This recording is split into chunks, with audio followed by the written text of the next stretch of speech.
అందరికీ నమస్కారం. Top Telugu director కన్నుమూత. తీవ్ర దుఃఖంలో సినీ ఇండస్ట్రీ.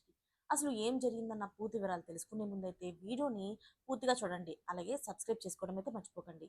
చాలామంది వీడియోని అయితే చూస్తున్నారు కానీ సబ్స్క్రైబ్ చేసుకోవడం మర్చిపోతున్నారు. ప్లీజ్ దయచేసి మీరు సబ్స్క్రైబ్ చేసుకొని నన్ను సపోర్ట్ చేస్తారని కోరుకుంటున్నాను. అయితే టాలీవుడ్ చిత్ర పరిశ్రమలో అయితే పెను విషాదం చోటు చేసుకుంది. ఆయన అక్కినేని నాగార్జునతో కూడా చాలా మంచి సినిమా అయితే చేశారు. అయితే ఈరోజు ఉదయం పూట ఆయన తుది శ్వాస విడిచినట్లుగా తెలుస్తుంది. ఆయన ఒక యువ దర్శకుడు. కొన్ని రోజులుగా తీవ్ర అనారోగ్యంతో బాధపడుతున్నారు. నా ఆరోగ్య పరిస్థితి విషమించడంతో ఇవాళ మరణించినట్లుగా తెలుస్తుంది.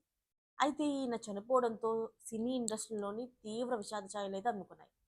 ఆయన మృతి పట్ల అయితే పలువురు సినీ ప్రముఖులు సంతాపం కూడా తెలియజేశారు. ఈయన ఎవరో కాదు, కిరణ్ కుమార్ గారు. ఆయన నాగార్జున గారితో కేడి సినిమా చేశారు. అయితే ఈ దర్శకుడు ఈ మధ్య కాలంలోనే కింగ్ జాకీ క్వీన్ సినిమా కూడా రిలీజ్ కావాల్సి ఉంది. ఈ మూవీ షూటింగ్ పూర్తి చేసుకొని పోస్ట్ ప్రొడక్షన్ పనులైతే జరుపుతున్నారు. అయితే ఈలోపే ఈయన కుటుంబ సభ్యులకి ఇంత పెద్ద విషాదం అయితే మిగిల్చి ఆయన వెళ్ళిపోవడం జరిగింది. ఆయనకి ఉన్న ఆరోగ్య సమస్యలు ఏమిటి అన్న పూర్తి వివరాలు అయితే ఇంకా తెలియలేదు. తెలియాల్సి ఉంది. మరిన్ని లేటెస్ట్ అప్డేట్స్ కోసం ఛానల్ని అయితే సబ్స్క్రైబ్ చేసుకోండి. Thanks for watching friends.